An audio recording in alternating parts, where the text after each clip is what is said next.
Good morning, everyone, and welcome to your favorite podcast, Tarot Today. My name is Adrien, and I'm here with. Delphine, Hi, Delphine. How are you today? I am doing very well. It's May. It's gorgeous. How are you? I'm great. It is May. Even though, yeah, I think this podcast will be aired in May as well. The spring is here. My lily of the valley is almost done on the balcony already. So where is the year going? Like it's crazy, Like I remember it was winter like 5 minutes ago. It really feels that way, doesn't it? Time feels like it's going by very quickly. But on that note, I feel like this is a perfect segue into talking about cups because we talked about wands last week, right? We did indeed. We did talk about wands and cups. Well, cups is the one of the four suits of tarot. When we talk about suits, there are four suits in tarot: the wands, the cups, the swords, and the coins or pentacles, depending how you or discs, depending how you want to call them, or which tradition calls them. But cups, what are cups about? What do they signify? What is their Yep. symbol? Yeah, the Suit of Cups is it's the realm of emotion and intimacy and intuition, memory, longing, vulnerability, love, imagination, also our unconscious. Um, when teaching the cups, I think it's like the key is to understand that cups are about it's about how we feel, right? It's It everything is. kind of taking place in the heart. It's all about the feelings taking place in the heart. I mean, I don't know if you've ever come across the work of Camelia Elias.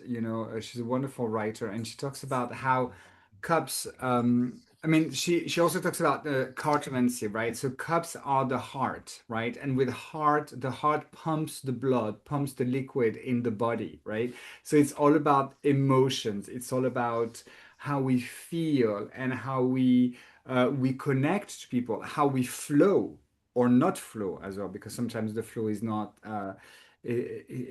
quite going. But there's something often people I don't hear people often talk about with cups. Cups it's a glass, it's a chalice, right? And that chalice, that glass actually is a container for the liquid, right? So there's this Yep. idea of holding the liquid, holding the space within the cups.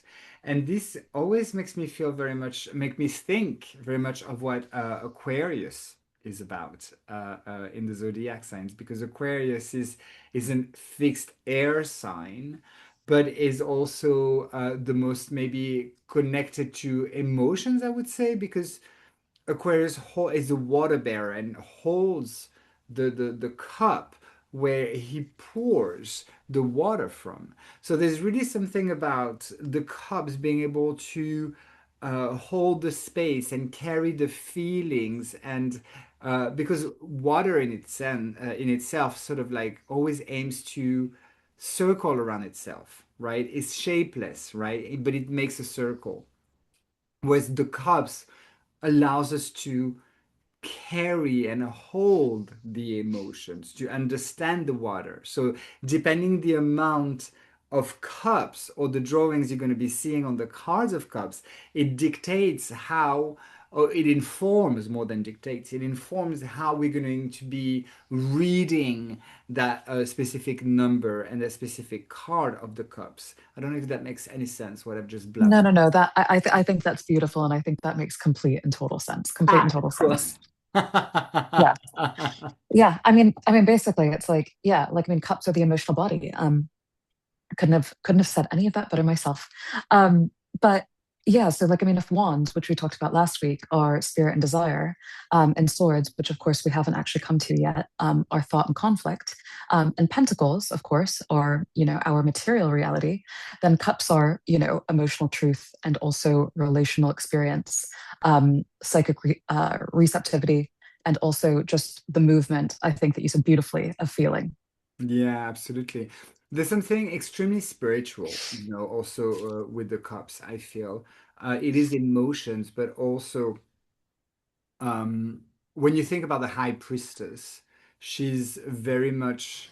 connected to water, right? You know, at the back of the high priestess, you can see in the Smith-Waite tarot, at least, you can see that body of water, right? The subconscious, the very back of the mind. And so she's very connected to the spirit, right? The high priestess. So I feel like the cups also, even though they talk about feelings, relationships, connections, and all these beautiful things, there's a big element of a spirituality. And when we look at the Ace of Cups, you know, it is a chalice with a white dove diving right inside of it, like you can show us, like Delphine is showing us right now.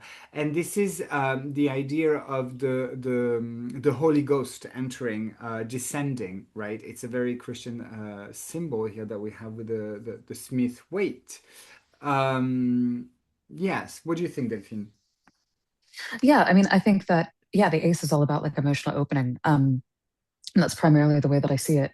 Um, what do you, how do you usually explain the Ace of Cups? Because I mean, I think that the aces are always like a little bit nebulous to explain, right? Because they're the beginning of each suit and they're a seed. And it's like, what exactly is that seed, right? And I suppose that with the Ace of Cups, it's like it's just this overflowing of feeling. It's about like actually being open to feeling. Yeah, it is open to feelings. It is, there's really two main ways I use the aces, right? So the seed of things, therefore the potential, the power, the beginning of something. So the Ace of Cups has really this sense of, oh wow, you feel a burst of something, a burst of emotions, the desire for um, whichever suit the aces are in. It's that burst, that beginning for the beginning of the suit, the commencement, the outburst. You know, the ace of wands is like scratching a match. You know, it's like initial spark. The ace of cups is that initial feeling. You know, but I think it's the a desire to meet someone almost. You know, it's before I would say we actually meet someone, because the two of cups will take us to that Yeah, two cups meeting each other, right? Is that preparation? Is that anticipation? I would say almost. yeah, like I mean, the Ace of Cups is like an emotional birth, or like love entering our consciousness, or like that overflowing of feeling, or intuition, or even just openness. So, and I think I've already said it, but it's like, yeah, it's just that heart opening feeling, whatever that heart opening feeling is geared toward, whether that's a new project, whether that's like, you know, a new baby, whether that's a new relationship, whether that's a friendship, whether that's even just like, you know, finding something that you really love at work, and all of a sudden it's like your heart opens to something. I mean, we're lucky if that happens in our workplace, right? Hopefully it does for many of us. And then the Two of Cups, like, I mean, of course, you know, that's going into like relating to the other. And so that's about recognition and mutuality, and also emotional mirroring, right? And so the Two of Cups is all about like, okay, I see myself in you. Absolutely. Oh, that's beautiful. This idea of the mirror, right? Seeing Yeah. yourself in somebody else, seeing the connection with somebody else, with the Two of Cups. Often people say, "Oh, the Two of Cups. Well, I'm going to meet somebody and I'm going to be happy." And I say, "No, no, it's not necessarily this. The Two of Cups, right? The Two of Cups is about almost like a collaboration, two people coming together but enjoying that time together. So, for example, I think you and I can represent the Two of Cups, right? Two of Cups. I think so. I think so. Because yeah, there's it's two people coming together, you know, and like I mean, there's this sense of equality because like I mean, both of these people, of course, like, you know, the cups are on equal level. Yeah. I mean, I know that some people can't actually see the symbolism that I'm pointing toward. I'm holding up the Two of Cups. But yeah, like I mean, there is this sense of reciprocity and again, mutuality. I'm not Mhm. saying that word right now, but that's fine. No, you are. I think so. Mutuality. I mean, ask the French boy. Mutuality. No, I think there is, yeah, the Two of Cups is, really think about two people having a drink together, two people exchanging ideas, two people enjoying spending time together. And this could happen, in at work, it could happen romantically, it could happen. in many different areas.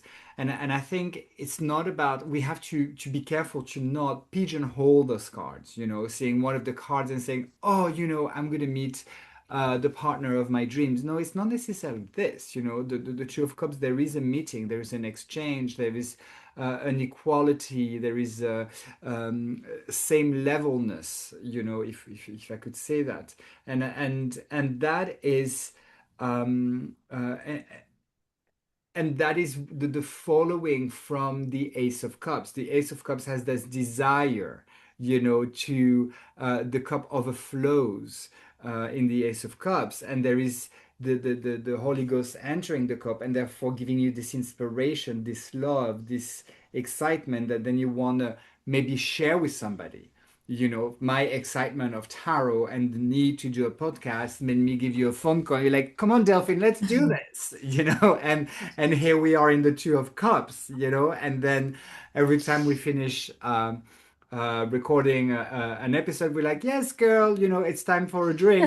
We're in the Three of Cups all of a sudden. Absolutely. And that's the thing about the Three of Cups. Like the Three of Cups is all about, or well, actually, before we move on to the Three of Cups, I Yeah. just want to say about the Two of Cups, just because, of course, like I mean, no card ever just means one thing, as you said. We shouldn't pigeonhole any one card into meaning any one thing. But ultimately, like, there are certain relationship cards in the tarot, right? In the same way that there's quote unquote negative cards. But it's interesting because, of course, I think we've previously talked about the fact that the lovers, oftentimes people mistake the lovers as meaning that they've met their soulmate. This is like the relationship of their dreams, blah blah blah. There's a lot that gets projected onto the card the lovers, when in reality I think it was in the archetypes episode we discussed that the lovers is ultimately about choice. It's about deciding who we want to partner with, why we're partnering with them, like what our values are in relation to partnership, how we want to show up for someone else, how we expect someone to show up for us, and whether or not we actually want to make the choice to go on that journey. But then the Two of Cups, that is the enactment of that. Like, I mean, the Two of Cups is the expression of the lovers. Because, of course, like, I mean, with the major arcana, it's like they deal with these, like, archetypes, these really big spiritual concepts. But then it's like, it's the minor arcana that are the everyday happenings. Like, I mean, the minor arcana actually tell us the expression of the majors or what they're actually doing, or I suppose how they're being enacted on life stage. Um, so I suppose what I'm just trying to say is that the Two of Cups is the expression of the lovers. So, oftentimes, like, if we are going to interpret the Two of Cups romantically, we would want to see cups, or sorry, we would want to see cards like the Ace of Cups. We would want to see the lovers. We'd potentially, what other cards would you want to see, Adrian? For relationships, Yes. I want to see the sun. Okay. I like to see the sun. I like to see, of course, the Two of Cups. There's something there. The Six of Cups gives us this communication, this exchange. Uh, um, uh, yes, I want to see those cards. Depending as well how we formulate the question, the Nine of Cups, and of course the Ten of Cups. But the Nine of Cups gives us this idea we're gonna get there. It's the card of the wish, right? Your wishes actually do happen, right? And yeah, these cards for sure. I do want to see. I do want to see. Uh, Yeah. Or even like the Knight of Cups. Yeah, I mean, it's interesting. Or like the Ace of Wands, or maybe even the Eight of Wands. Like, I mean, I love seeing the Eight of Wands in like a love reading just because oftentimes it means that things are just free flowing, right? Um, the eight arrows of love. Um, but regardless, I digress. Going on to the Three of Cups. Three of Cups, celebration, right? We have three ladies dancing with cups, right? And this feels like very much like Beltane, which was last week, right? Yeah, it does. Yeah, there's something very Beltane about this. It's a celebration. And it's kind of like when two cups have come together and there is, a real fruitful exchange, then as the three happens, there is a creation. There is the threes are usually a small manifestation, a small completion of the suit, right? The threes and the tens. I always find that they are the three is the first completion, and the 10 is the full completion of the suit. And with the Three of Cups, there's a real celebration, happiness, exchange. But I always find that depending the position, if we use a positional spread, the Three of Cups sometimes can come up for me as three is a crowd, you Mm, know. And I don't yeah. know if you've ever had that experience, but that has come up for me a few times, as of course, if we use positional spreads and that card comes up as an obstacle or a problem, you know. Yeah. Yeah. Yeah. Um, yeah, the Three of Cups, shared joy, friendship, celebration. Um, you know, I always see it as like the card of girls' night, right? Like It girls' night, is. yeah, or like, it's the card of meeting your friends at the pub and like having a drink. It's the card of, I mean, yeah, it's interesting, right? Because like with the Four of Wands, we also have this very like sort of like celebratory and like domestic card. And it's like, how do we make this distinction between the Three of Cups and the Four of Wands? Because sometimes I find that, people have difficulty making the distinction. And it's like ultimately with the way that I see the Four of Wands, which we've already talked about, is that it's about celebration, it's about joy, it's like a happy homecoming. But like if you can think about like the energy of being at a wedding or the energy of like maybe just like being somewhere where like people are familiar to you and it kind of like it gives you this, I don't know, like this pep, right? Like, do you know what I'm talking about? Yes, absolutely. But I hear you. The way I like to think about it is about the numerology. okay, tell me. Because if you think about the three is an active number. It's a triangle, right? It's a pyramid. It goes up. It's active. It's creative because the Empress is number three. Number four is stability. The Emperor give us something stable. It's four. It's a square. It's 4 points. So through achieving something stable in the ones, we get the celebration. Hmm. But because it's fire, fire can never be contained. Fire is always excited, right? So we have Yeah. four, we have the stability and the ones which then gives about a celebration because there's something that's been achieved. Whereas the Three of Cups gives us there's been this initial come together, this meeting, and we're celebrating because this has gone well, because there is sort of the creation and the development of this, right? Because then in the Four of Cups, where there is the structure of the Four of Cups, which is therefore the water here is contained in a square, there is the risk of the water not flowing and therefore stagnating and therefore possibly rotting. Yeah, I always say that the Four of Cups is like, think of it like a puddle. Like water in a puddle is gross. Exactly. it's it's just like being in a puddle. But just going back to like the Three of Cups and the Four of Wands, just really quick. It's like, I mean, what do you think is like the expression of the Four of Wands versus the expression of the Three of Cups? So it's like if we were to like put these to sort of like just like a practical everyday scenario. So the Four of Wands would be a bit more like you described it, like a wedding celebration, Yeah. something that has been cemented that we can celebrate. Whereas the Yeah. Three of Cups is more like a development of a situation which is joyful, right? A girls' night out, with the Yeah. thing cemented in a girls' night out, it's a girls' night out, we're having fun, right? With the Four of Wands, it's a celebration from something that has been achieved and cemented, if that makes sense. Okay, I completely agree. So it's like with the Four of Wands, it's like that could also like show up in the context of like going on a date. Like potentially like the Four of Wands could be like a date card, like date night. It's kind of like, what do you think? The date night that goes really well. Yeah, date night. Okay, very true. Because many of us can go on dates and oh my God. Because I'm sure a lot of singles are listening to us and they can tell us that not all date nights end up in the Four of Wands. Seldom do date nights end up in the Four of Wands. Often it's Um, the Five of Cups, which we'll talk about in a second.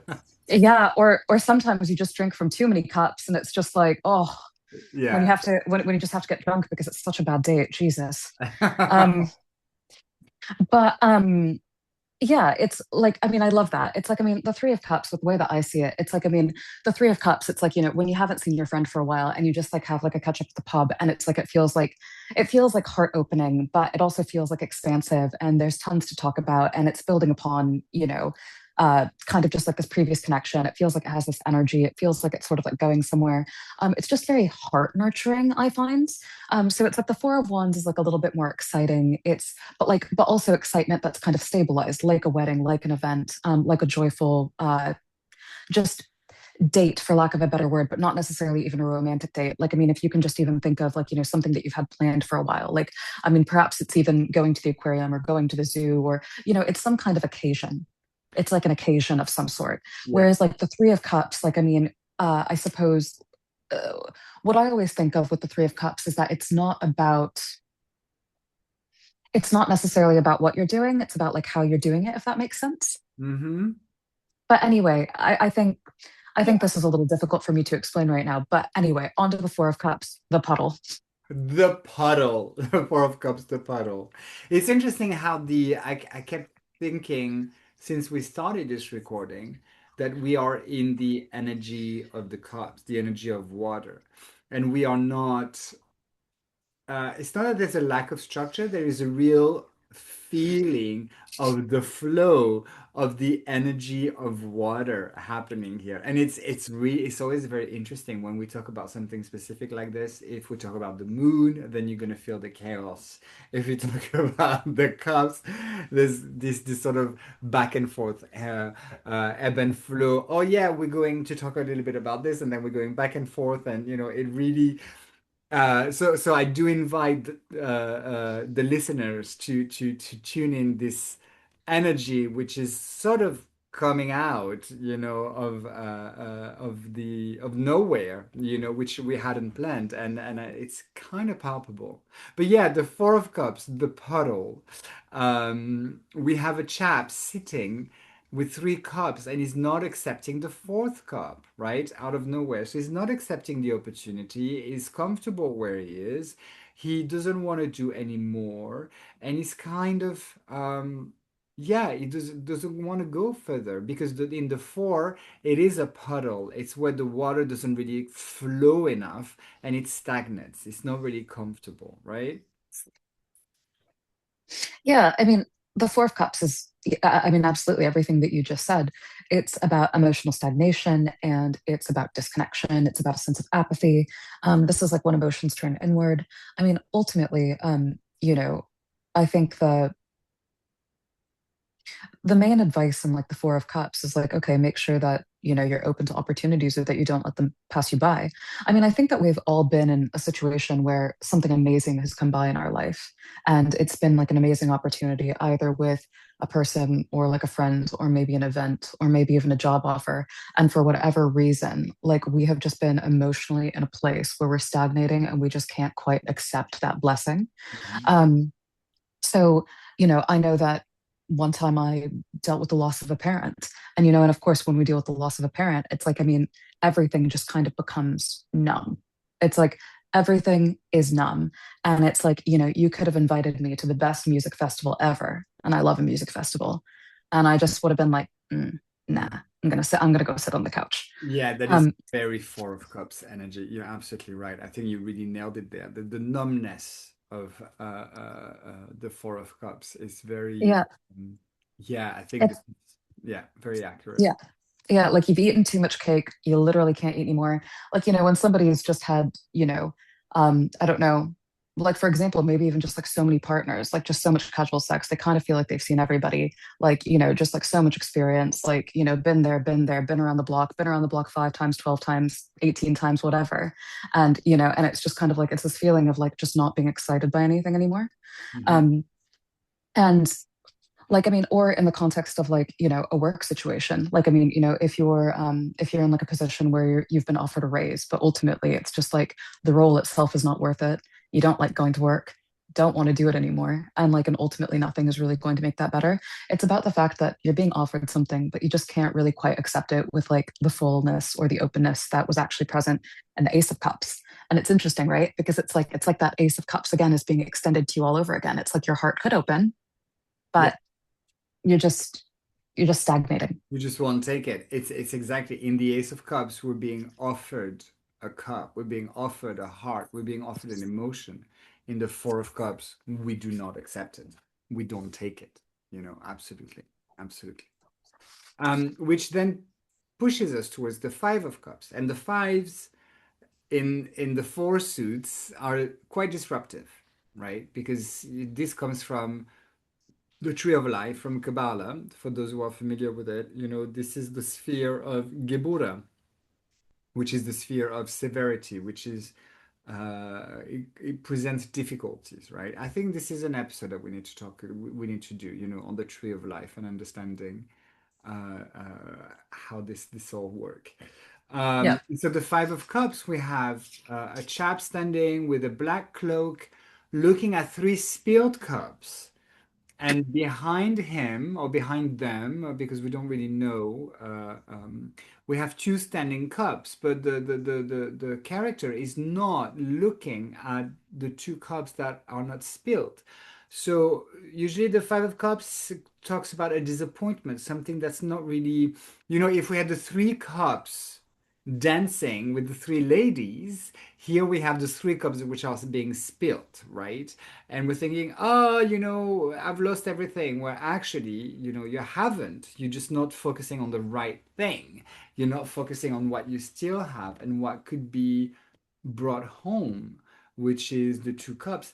And I always feel like the Five of Cups tell us that we've tried to do a little too much, and we have to go back to the Two of Cups, right? Where there's only two people sharing this together and focusing on this instead of focusing on doing too much because we're not ready to take all of it home yet, if that makes sense. Too much of a good thing, you could say, with the Five of Cups. Too much of a good thing comes to an end, does not, uh, um, yeah, does not, you can't get there, if that makes Yeah. sense.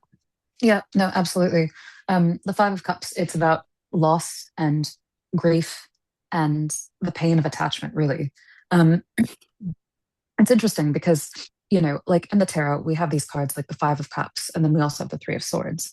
And of course, we haven't talked about swords yet. And I know that I am jumping a little bit all over the place, the energy of water. It's the Um, water. and I am also a water sign. Um, but essentially, it's like the way that I always explain the Five of Cups is just that, like, I mean, it's that deep embodied sense of grief. Mhm. Because the thing is that, like, I mean, we can feel sadness or we can feel pain, but, like, I mean, that can be localized to the mind, right? And oftentimes, like, people don't really understand this because I think many people don't actually think about the mechanics of pain. Because why would we actually think about the mechanics of pain and how we experience that or express that in our body or to other people? But ultimately, it's like, the Three of Swords, because I can really only talk about it in comparison. When we feel the pain of the Three of Swords, it's like sorrow, it's overthinking. There's a triangle, right? And like with that triangle, it's like usually like the initial triangle is father, mother, child. And usually within that triangle of father, mother, child, like I mean, there's just, so many different patterns that can play out and different sort of variations of triangulation that can happen that can cause pain.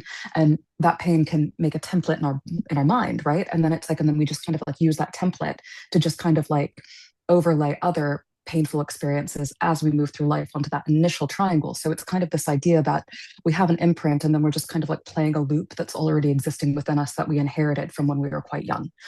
Um, and so basically, again, the Three of Swords is pain that we're holding in the mind.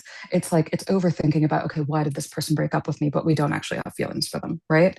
We don't actually care about, or like it's like, not getting a job opportunity, but we didn't actually want it to begin with. It's just kind of like, playing on maybe our ego or our pride, or again, some initial pain pattern.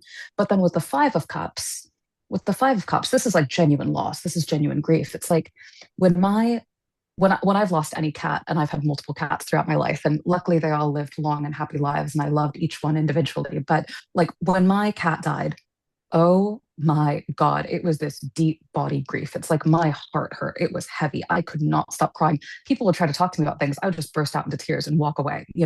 Like it. So the Five of Cups is more about this experience of like it's the body grief. It's genuine grief, if you know what I mean. And Yeah. that's how I like to describe it. Well, I think we always have to come back to the idea that, when we're talking about the Five of Cups, we're talking about cups and emotions. When we're talking about the Three of Swords, we're talking about something cerebral, something of the mind, right? So when we feel grief and pain, um, always feels much deeper, much more in the body, much more in the blood, much more, in the veins, in the gut than it does when you think about it, when you experience it through a mental pattern, which is what the swords, give us. So yeah, so it can be very it can be very difficult. But I always like to as a coach, I always like to reframe things and I always like to try to find the other side of things because I believe that all cards have a positive and a negative aspect depending on which position or which situation you find them in. And with the Five of Cups, I always feel like it is a lesson to focus on what is still available for you and not keep focusing on what has been lost. Because in the picture, the chapters can just turn around and pick up the cups that are still standing and keep going. But there is because the grief that you just described is so powerful and it feels so visceral that there is an inability to actually focus on what we still have.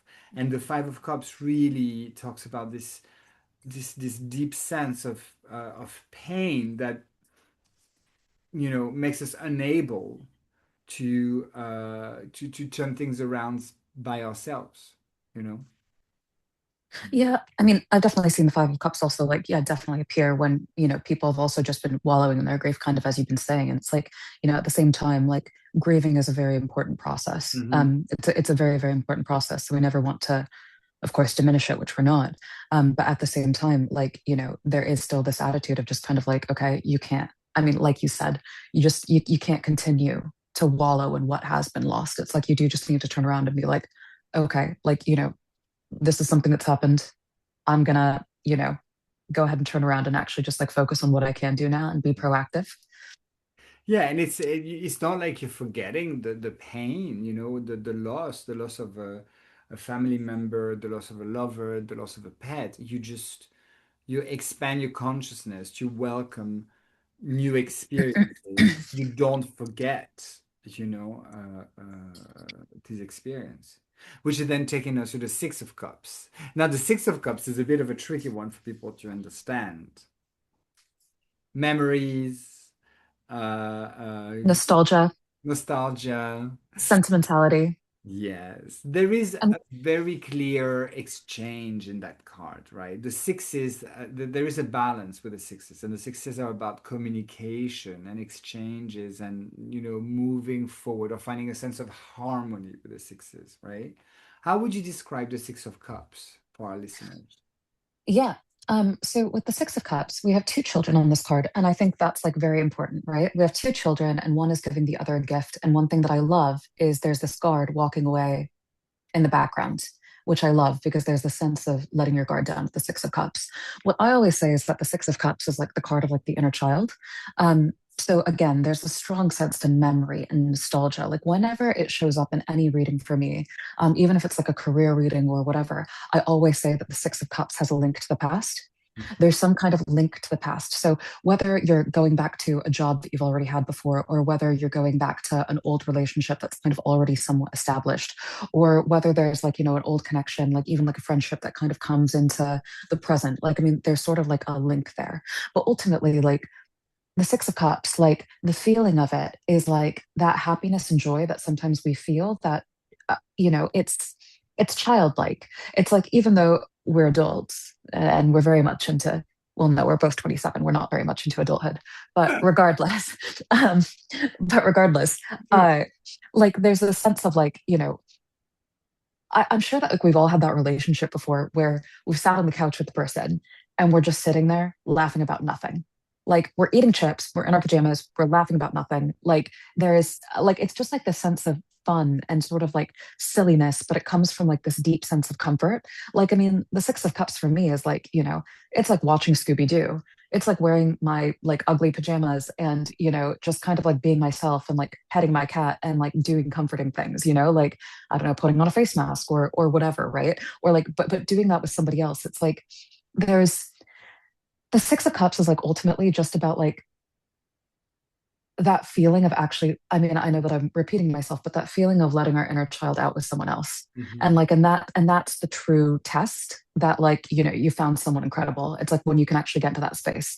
Um, I know that I've had, many connections over the course of my life, and there are actually very few where I can get to this state where it's just like you can let your guard down and you can just be your silly childlike self. Yeah. Yeah, I mean, I love all the things you're saying because I never really thought about the Six of Cup as, doing a face mask in the evening and having, but it makes complete sense. It absolutely makes complete sense. For me, the Six of Cups, there's really this,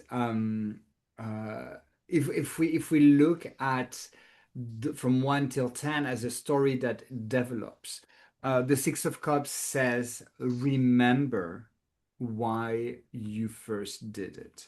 Remember why you used to do this. Remember your love for it. Remember this old connection. Why did you meet this person? Why did you take on this project? And now the advice here with the Six of Cups, what he's telling you is reconnect with that first feeling, right?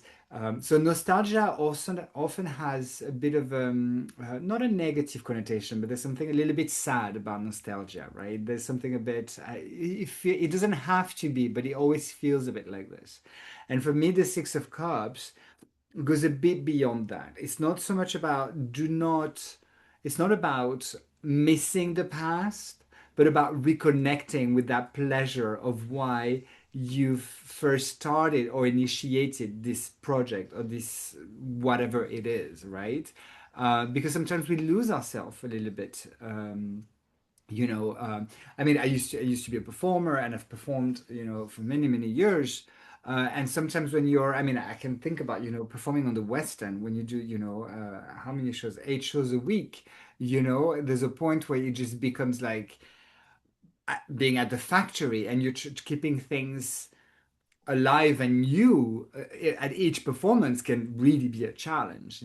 And so here the Six of Cups, for example, would tell you, well, remember why you're doing this. Remember why you're in this business. You remember why you worked so hard to get to do a West End show, for example, even though you're doing it 8 times a week at the moment. And so the Six of Cups has this idea of um, reconnect with that primary feeling, I would say. Yeah, that's for me. That's the Six of Cups. This is communicate with that feeling within you, so you can remember that. You know, Absolutely. I 100% agree. Um, and then that takes us into the Seven. Now, tricky card as well. The Seven of Cups. No, um, tricky card. Why tricky? No, actually, it's not tricky. It's the card of, wanting too many things, having too many desires, and not knowing which where to go. The Seven always makes me feel like there's a perseverance. Perseverance is the word. Yeah. yeah, perseverance. It's like the sense of like, okay, don't give up. Yeah, yeah, yeah. Just keep going. And with the Seven of Cups, because we have the Chariot, Seven of Wands is keep fighting for what you've gained. But with the Seven of Cups, we have all these cups in a cloud, which is then with some sort of danger or achievement in each one of these cups, right? And it's like it almost makes me feel like, okay, you can't have all of this. You have to pick one and ground one, right? Because you can't achieve all of this. you know what do you Yeah, no, absolutely. It's like, I mean, the Seven of Cups is an interesting card, especially in practice, right? Because it's about fantasy. It can be about projection. It can be about temptation. It can be about emotional illusion. I always see it as like building castles in the sky. And I also see it as like the vending machine card. I just kind of like to think of it that way. It's like a vending machine. Um, and but ultimately, like this can be about the imagination becoming stronger than reality. It's like when the Seven of Cups appears, nothing is actually grounded. We have not yet grounded anything. So it's like we feel that we have this choice, but like again, it's like that choice is not again, we're not actually bringing it down yet. And it's interesting because I think that there's a real dark side to the Seven of Cups, right? Because I know that it can be about getting lost in delusion, Yeah. you know? It's like, I mean, just being in absolute Delulu land. Yeah, And absolutely. I mean, you know what this makes me think, the Seven of Cups, is the dating apps that we have today. And I know if it's still a doubt for some of you, I am gay, so I have used in the past. I mean, I'm in a very happy relationship now, but I've used extensively in the past dating apps such as Grindr and Tinder. And what happens, for instance, on apps like Grindr, where you get to meet people to go on dates and all this, you end up having a grid, right? And on your phone, you just end up having all these little squares, and each one of these squares are is a profile and a person, right? And so you scroll and you have this illusion that you have so much choice in front of you, right? But it is just that. It's an illusion because you have 50 profiles right in front of you and you're thinking, oh, I've got a choice of so many things. Which one am I going to choose? And then you sort of disconnect completely that it's an actual person on the other side.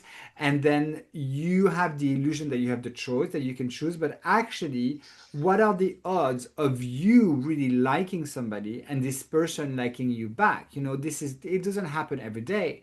And the Seven of Cups really makes me think of this like a grinder grid, that you have all these possible options, but none of them can be grounded in physical reality. And that Seven of Cups looks like a dating app for me of our modern days. yeah, no, I absolutely agree. So it's like I often too like see it as like a card of like being on the apps. Like whenever this card appears, I'm like, okay, this person feels like they have like an illusion of choice, but there isn't actually anything there that they're going to want to ground. I mean, dating apps are like an all-you-can-eat buffet, where all the food just sucks. Like we've all gone to the, morning breakfast at a hotel. We've all gone to morning breakfast at a hotel where it's like, there's this illusion of choice. You're like, oh my God, look at all these scrambled eggs and there's Jello. Why is there Jello? And oh my God, different types of meats. And then you start putting things on your plate and you're like, oh wow, actually like all of this food tastes like nothing. It tastes like nothing. So it's like, do you want to actually partake in this all you can eat buffet? Or do you actually just want to go home and like, make some veggies with some nice seasoning, with some actual real fresh herbs and maybe like, a really nice prime cut of steak. So, you know, um, like absolutely, like just absolutely. And I think that that's sort of the infuriating thing about this card sometimes is that sometimes like, indecision paralysis indecision paralysis, right? So there's this idea that it's like we can have all this choice, or we think that there's like all of these things that we can actually do. But actually, in reality, the reality is usually quite different. It's like, I mean, yes, in theory, we can have whatever we want, blah, blah, blah. Like, you can manifest your desires, et cetera, et cetera. I'm not saying that you can't do that, but I am just saying that it's like, what we actually want to ground into real, actual reality is usually quite different than this. It's something that I always do with like a lot of clients when this appears, because I think that you and I both encounter people that are often looking for love, and it's just interesting because a person can't actually usually tell you what they're looking for. Hmm. They have no idea. No. They don't know the qualities of a person that they would want. They don't even know what kind of interactions they'd be wanting to have. They don't know what they want to do in their spare time. And in reality, like, I mean, if you take it, for most people, if you take other people out of the equation, they don't know who they are. They don't know what they want. They don't know what they stand for. They don't know what they believe in. They don't know what they enjoy. They don't really enjoy doing anything alone. And maybe that's a problem in and of itself. But in reality, it's like, I mean, with with this card, I think that there's this real need to ask ourselves, what is our reality? What do we actually want our reality to look like? And that can be very difficult when everything is pie in the sky, when we're just in our imagination, because our imagination is, I mean, it's tested in the reality, in the testing ground of reality, I suppose I should say. Yeah, no, you really hit the nail on the head here. Um, usually when people are looking for love, is that because you're absolutely right, they don't know what they're looking for. They don't know themselves, right? And they and I mean, we can make this statement. I can make this statement because I've been there, and you do the work and then you realize, and sometimes by realizing what you don't want, then you might have an understanding of what you might want, right? But yes, what is it you want? What is it you actually desire? What is it you actually need? And on that card, you have a castle, you have jewelry, you have a dragon, you have a snake, you have a ghost. What is it you want? What is going to be your poison, or what is going to be your beautiful moment. It is a tricky card. It's the card of the app. It's the card of uh, you know uh, checking in with yourself. What are your actual desires? Because I mean, in some ways we can have it all, but we have to define what all is. I love that. You just got to define what all is because yeah, it's just a lot of people are just groping around in the dark. And I mean, I've been one of those people, right? You have to grope around in the dark. It's like it's a very important process, but ultimately, yeah. I always tell people that it's like, when this card shows up, constructive daydreaming. Go figure out what you want by watching a bunch of movies. Like, go watch some rom-coms, go watch some horror movies, go read some books. Like, I mean, really kind of explore like, these relationship dynamics of other people in a way that's safe and comfortable, just to understand, okay, would that feel good to me? And then like, and then if it does feel good to you and then you say, oh no, but I can't have that, what is that part of you that's saying, oh no, I can't have that, because actually you can have it. So it's like, then that's, just another conversation with yourself entirely of, why are you not allowing yourself to have the blessings that you're desiring? Yeah, absolutely. And then that takes us, I mean, I think we could go on and on about the Seven of Cups. On But and on. on and on and on and on. But then that takes us to the Eight of Cups. It's the Eight of Cups. We have somebody walking away from Eight Cups, right? And this chap looks like he could be about to become the hermit. Okay? It's this sense of walking away from all these uh, possible illusions, all these desires, to actually figure out what it is you need, what it is, who it is you are, and what your inner self actually is dying to tell you, what your inner self is dying to manifest, instead of you being so focused on all these options, right? And there is this thing of, for example, living in a busy city like London or New York or Paris, the Seven of Cups will tell you, oh, everything is possible. But actually, you don't want everything. You want to figure out what it is you need and want. And the Eight of Cups gives you this moment. This, okay, I need to walk away from all of this so I can hear myself feel. Not hear myself think, but hear myself feel, because we're in the cups here. What do you think? Yeah, I mean, absolutely. It's with the Eight of Cups, I always see it as the card of walking away from something in order to find greater fulfillment, right? And it's interesting because like there's a couple of things that are happening here. It's like the figure is kind of walking uphill. So there's the sense of like, okay, maybe this person isn't taking the easy journey, but they're taking a necessary journey, and they're like, allowing themselves to go through a certain element of hardship to get to find this missing cup. Like, okay, like we've got these seven, but it's like what's actually going to, again, like you said, find me that fulfillment.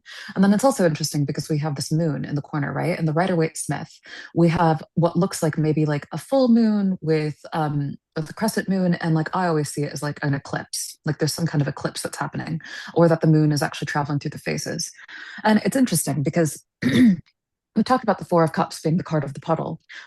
We've talked about the Five of Cups being the card of grief and like allowing things to flow.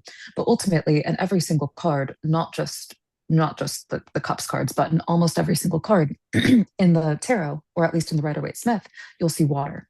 And it's always interesting to see what the water is doing, because the water in every single card will tell us what the emotions are doing in the card. So with the Eight of Swords, stagnant, again, puddles, right? But with the Eight of Cups, there's a sense of walking along the riverbank. Like we're now, okay, we're now following the flow. We're trying to find the flow. And then also with the moon, as we already know, is one of the major cards, represents the subconscious, right? So there's this idea of the subconscious potentially coming into awareness through the phases of the moon or through the cycle of the moon. So, this always says that there's some kind of process taking place with the Eight of Cups, is the way that I always see it. And I also, just because that moon is there and because it's going through the phases, oftentimes in terms of timing, this card will say, oh, 1 month to me. Um, so it's Ah, yeah, it's interesting. So ultimately, this is just about seeking deeper meaning. I mean, I love what you say about, this figure potentially turning into the hermit, because there is that sense of turning away or solitude that comes with the Eight of Cups. Um, but it's also about leaving behind emotional dissatisfaction as well. And it's interesting because I think the Eight of Cups is often misinterpreted, especially in, I think, emotional readings, because people will always think of it as leaving something behind. And when we think of leaving something behind, I think for many of us, that's a fear that a person is leaving us behind or that we're leaving a person behind, when in reality, this can just be leaving behind an emotional pattern, you mhm. know? So, it's a card of movement, and it's very important to understand how, where, when, why this movement is taking place. And of course, your surrounding cards will tell you that. Absolutely. Yeah, yeah, yeah. No, I'm totally on board with what you're saying. Yeah, we're following the flow and we're on the riverbank. We're following the flow, and this flow is going to take us to the Nine of Cups, right? We find that missing cup, right? And by understanding our own flow, we get to be content. We get to this contentment, right? We get to this. The Nine of Cups is the wish card, in the cartomancy, So you get the Nine of Hearts, it's you get your wish fulfilled, and so there is something very content and happy, and the Nine of Cups all of a sudden takes us a little bit into the material world, I feel, because there is a almost like what your wish is and you make it happen. And for me it feels like all of a sudden it's anchored in the material aspect. What do you think? No, I agree.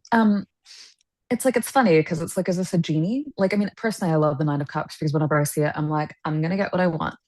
But ultimately, yeah, it's the card of emotional gratification and pleasure and harmony, fulfillment, desire satisfied. But also, it's interesting because like all of the nines are very individual cards, right? It's like, I mean, nine relates to the hermit. So, and that's like an interesting concept, I think, to explain to a lot of people, because like what I always like to remind people with the nines in any suit is just that, again, this is an individual experience that you're having on your own. So what does that mean and why does that matter? That matters because like ultimately when we have a wish fulfilled, that's an experience that we have with ourselves individually. It's like other people may be happy for us. Like, I mean, if I get my dream job, I'm sure that you would be happy for me, Hmm. right? But that's not your wish fulfilled, it's mine. Yeah. So it's like I experience that wish fulfillment. So it's like there's the sense of like when the Nine of Cups shows up, there's gratification, but again, always remember that that gratification is localized to you. Um, and also sometimes like the Nine of Cups can indicate complacency. I know that I have oftentimes seen it's funny because I know that I was recently dating somebody and I pulled the Nine of Cups for him and I was really dissatisfied. Oh, so dissatisfied. And it was just really interesting because I was like, oh, this guy's just gotten comfortable, This guy's just gotten too comfortable. And it can also be the card of, yeah, just, coasting because you think you've gotten what you've wanted. Hmm. And so there's the danger there as well, I think. Yeah, I think in the Nine of Cups, the danger is to be comfortable with what you have, but not actually focus on, because he's not looking at the cups, right? The cups are behind him. So for me, his content is happy, but he's not checking in with the cups. He's not doing some further searching of the self to go forward, if that makes sense. Yeah, which that happens in the Ten of Cups. And the nines are usually things for the self, things we do to ourselves, and we see this in all the suits, right? But the tens are connecting us to the others. right? They're connecting us to a legacy. Things are happening to us from the other, or we're making these things happen to the others, right? There is a connection with that goes further than just the self, right? This is the difference between the nine and tenth, because sometimes people tell me, well, if the nine of cups is, the card of the wish, what is the ten of cups? Is the same thing. No, but as you beautifully explained it, is that the nine of cups is about your own wish. It's not the wish that you share with other people. Where in the ten of cups, you have the rainbow, you have a family, you have a house, you have children dancing, and so there is a fulfillment, a happiness, which is within a family. You share your happiness with other people. You've achieved things and you share your wish with other people, right? So the Nine of Cups could be, if we talk about a relationship, is that you're happy, you get your wish to be in that relationship, but is that relationship really functioning both ways, right? Whereas in the Ten of Cups, the relationship is functioning in both ways. Would you agree with that? I would. And it's actually interesting because recently, I mean, of course, you and I teach people how to read tarot all the time, right? And um, at the risk of talking about my dating life too much, it's interesting because that Please person do, that I was please dating, do, please do. I want to know. that person that I was previously dating that I have now luckily broken up with, it's just really interesting because he asked me to teach him how to read tarot. And one morning we were at coffee and it's interesting because I asked him to pull out all of the cards that he thought that him and I had experienced over the past day. Ooh. And interesting, right? And and it was really interesting to see the cards that he pulled out, because he pulled out the Ten of Cups and he's like, "Oh, we experienced this," and I was like, "No, we didn't, babe." And he was like, "What do you?" And he was like, "What do you mean?" And I was like, "Well, the Ten of Cups is about community. It's like, this is somebody that I was very, I mean, there wasn't enough of a connection there or like enough of connection to community in order to say that we had like reached the Ten of Cups level of fulfillment. Like the Ten of Cups is about like, being a part of each other's friendship circles and like, meeting each other's family perhaps, or like, just being a part of each other's lives in a way that actually includes other people, as you've already wonderfully said, right? And it's like the Ten of Cups along with like the Ten of Pentacles. Like, I mean, these are cards that you get in relationship readings at least. When things are quite established. Mhm. I find it's like, I mean, the Ten of Cups is not something that you're going to experience on a first date. This is not something that you're going to experience in a new workplace. Again, like, I mean, this idea of legacy that you've already mentioned, there's this idea of continuation or the Ten of Cups building upon something which is already, began creation, I suppose. Yeah. Well, the nine is technically the end of the cycle, one till nine, right? Because 10 is one and zero, right? But then we don't go to 11. So I always feel like the 10 is the completion, it's beyond the completion of the cycle, so you can take things to the next level. Therefore, things are so going so well that we can actually expand to have a family. We can expand for legacy, right? Because the 10 is obviously the wheel of fortune or the judgment, right? So we take things to a level beyond because it's the end of the suit, right? Um, yeah, no, I love I love your story of okay, babe, show me which cards you think you went you